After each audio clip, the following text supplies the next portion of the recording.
So finally ভাই বড়দা নকআউটে গোল পেয়েছে। Portugal ক্রোয়েশিয়াকে বিট করে স্পেনের মুখোমুখি হবে রাউন্ড অফ 16-এ, মানে প্রি কোয়ার্টার ফাইনালে। এবং ক্রোয়েশিয়ার একটা গোল্ডেন জেনারেশন এই ম্যাচের মাধ্যমে শেষ হয়েছে। লুকা মদ্রিচের ওয়ার্ল্ড কাপের লাস্ট ম্যাচ আমরা দেখে নিয়েছি এবং প্রচুর প্লেয়ারের পর হয়তো ক্রোয়েশিয়া টিম থেকে সরে যাবে, একটা আবারও নতুন জেনারেশন ক্রোয়েশিয়ার উঠে আসবে। কিন্তু ক্রোয়েশিয়ার লাস্ট দুটো ওয়ার্ল্ড কাপে যে ম্যাজিক্যাল জার্নি ছিল সেটা হয়তো এবারে দেখতে পাওয়া গেল না। খুব আর্লি তাদেরকে বিদায় নিতে হলো, কারণ উল্টো দিকের টিমটাও অনেক বেটার কিছু করবে বলেই 2026 ওয়ার্ল্ড কাপে এসেছে। এবং দিনটা খুব ইভেঞ্চুয়াল, 3 জুলাই। এই দিনে আমরা দিয়েগো জোটাকে হারিয়েছিলাম, তার ভাইকেও হারিয়েছিলাম। তো সেই দিনটাও খুব স্পেশাল এই পর্তুগিজ টিমটার জন্য, পর্তুগাল ফ্যান্সদের জন্য। সেটা ম্যাচের শেষে কিন্তু যেভাবে দিয়েগো জোটাকে ট্রিবিউট দেওয়া হলো, ক্যাপ্টেন নিজে তার ফেলে যাওয়া জার্সি পরে গোটা মাঠ ঘুরলেন, সমর্থকদের সাথে একটা সেশন হলো। তো সেটাও কিন্তু মনে করায় যে দিয়েগো জোটা ঠিক কতটা এই টিমের প্রত্যেকটা প্লেয়ার, প্রত্যেকটা সাপোর্ট স্টাফ এবং প্রত্যেকটা সমর্থকের হৃদয়ের খুব কাছাকাছি রয়েছে। এই সব কিছু খুব ভালো নোটে ছিল, কিন্তু এই কিচ্ছু নিয়ে আলোচনা হচ্ছে না। জাস্ট একটা জিনিস নিয়ে আলোচনা হচ্ছে, সেটা হচ্ছে ক্রোয়েশিয়ার বিতর্কিত গোল বাতিল। টেকনোলজির ওপর ভর করে রেফারি কিন্তু গোলটি বাতিল করেছিলেন, তাকে নিয়ে প্রচুর কাটাছাড়া হচ্ছে। যে যার মতো করে নিজেদের ব্যাখ্যা জারি করছে।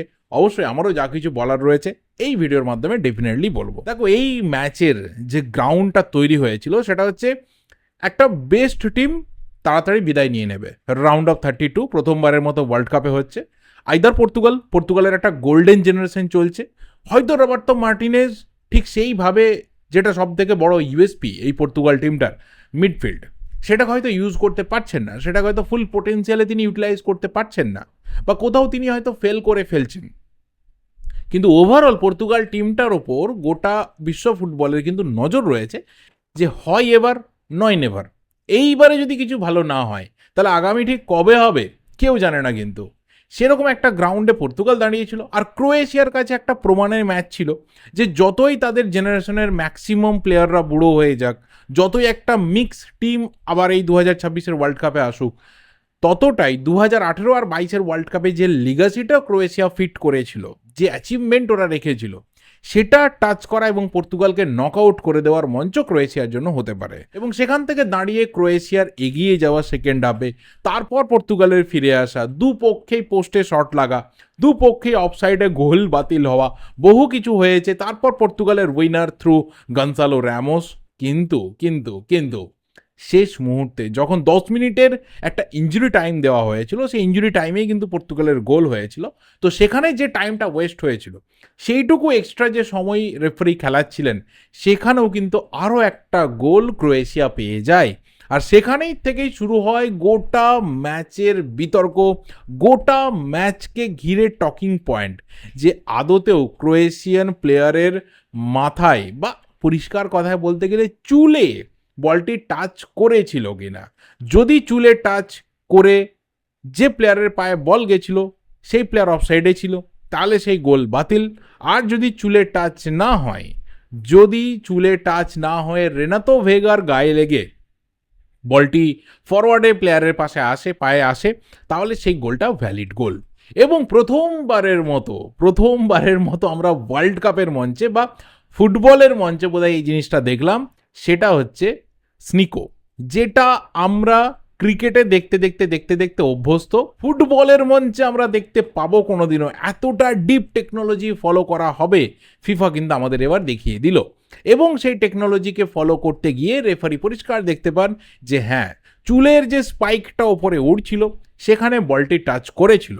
এবং তারপর রেনাতো ভেগা যে বলটা ধরবে না বলে নিজের বডিকে নিচে নামিয়ে দিয়েছিল, তার পিঠে লেগে ফরওয়ার্ডের প্লেয়ারের পায়ে বলটি আসে, সে ছিল অফসাইডে, অর্থাৎ এই গোলটি বাতিল। এবং এখান থেকেই শুরু হচ্ছে আসল বিতর্ক, যে যদি কোনো বডি পার্টে টাচ না হয়, যদি মাথায় টাচ না হয়, তাহলে মাথার ওপরে উঠতে থাকা যদি চুলে টাচ হয়, তাহলে সেটা কিভাবে টাচ হিসাবে গণ্য হতে পারে। কিন্তু যদি টেকনিক্যালি ব্যাপারটাকে দেখা হয়, তাহলে ফিফা পরিষ্কার বলছে যে মাথার চুল থেকে পায়ের নখ অবধি কিন্তু পুরোটাই আমাদের বডি পার্ট, এবং সেখানে যেখানেই টাচ লাগুক না কেন, সেটা কিন্তু টাচ হিসাবেই গণ্য হবে। আর সেখানেই বিতর্কের সব কিছু শুরু, সব কিছু শেষ এবং সেই বিতর্ক চলতে থাকছে।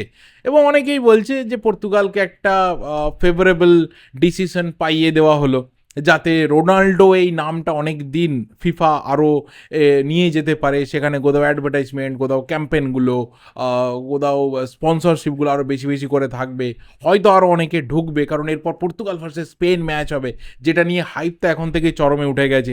একদিকে the veteran, the legend, the goat Ronaldo, উল্টো দিকে the magical, the wonder kid, যাকে ফিউচারের গোট হিসাবে অনেকে ধরতে শুরু করে দিয়েছে, দ্য ল্যামিনে ইয়ামাল। এই যে একটা দ্বৈরথ, যে একটা 41 বছরের অলমোস্ট কেরিয়ারের শেষ প্রান্তে দাঁড়িয়ে থাকা প্লেয়ার, একদিকে একটা 19 বছরের উঠতি তারকা ওয়ান্ডার কিড, তাদের একটা দ্বৈরথ হবে, যেটা অলরেডি আমরা নেশনস লিগের ফাইনালেও দেখেছিলাম। সেইটাকে কোথাও ক্যাম্পেন করতে চাইছে FIFA. So all this plots were ready, এবং এই সমস্ত প্লট ওয়াইজই কিন্তু কিছু হচ্ছে। তো এটাকে যারা অ্যাকসেপ্ট করে তারা অ্যাকসেপ্ট করে, যারা করে না তারা করে না। আমি অ্যাজ আ নিউট্রাল ফ্যান ভাই খেলা দেখতে বসেছিলাম, কারণ দেখো, আমি যখন ওয়ার্ল্ড কাপ দেখছি, আমি ব্রাজিল ছাড়া কোনো ম্যাচে না আমি বায়াসড হতে পারি, না আমার সেই ভালোবাসাটা উজাড় হতে পারে। হ্যাঁ, অবভিয়াসলি রোনাল্ডো ফ্যান হিসাবে, রোনাল্ডো ফ্যান বয় হিসাবে, পর্তুগাল জিতলে, রোনাল্ডো জিতলে আমার ভালো লাগে, কিন্তু হেরে গেলেও আমার আলাদা করে দুঃখ পাওয়ার কিছু নেই। আর এই ধরনের বিভিন্ন যে যুক্তি রয়েছে, তার পাল্টা কোনো যুক্তি দিতে যাব আমার লজিকে আসে না। ফিফা যখন মনে করছে এত বড় একটা মঞ্চ, ওয়ার্ল্ড কাপের মঞ্চ, যেই টেকনোলজিকে আমি ফলো করছি, সো আমরা কে ভাই সেটাকে আলাদা করে বলার মতো, সেটাকে ডিফেন্ড করার মতো? ব্যাপারটা সে ওরকমই হয়ে যাচ্ছে যে এর আগের ওয়ার্ল্ড কাপে Argentina, Leo Messi was getting the favour from FIFA. Gianni Infantino আলাদা করে মেসিকে ফেভার দিয়ে দিয়ে ওয়ার্ল্ড কাপ চ্যাম্পিয়ন করে দিয়েছিল। এইবারে সেটা আবার রোনাল্ডোর দিকে চলে গেছে। আমি জানি না এই ধরনের লজিক কাদের মাথায় আসে, কারা ডেভেলপ করে, কারা মার্কেটে ছড়ায়, কারা সেটাকে নিয়ে বিতর্ক করতেই বা যায়। যখন আমি টেকনিক্যালি একটা ব্যাপারকে দেখতে পাচ্ছি, সেটাকে অ্যাকসেপ্ট করাটাই বুদ্ধিমানের কাজ হবে। সেটাকে নিয়ে কোথাও বিতর্ক করা মানে খুব একটা যুক্তির কাছাকাছি যাওয়া যায় না।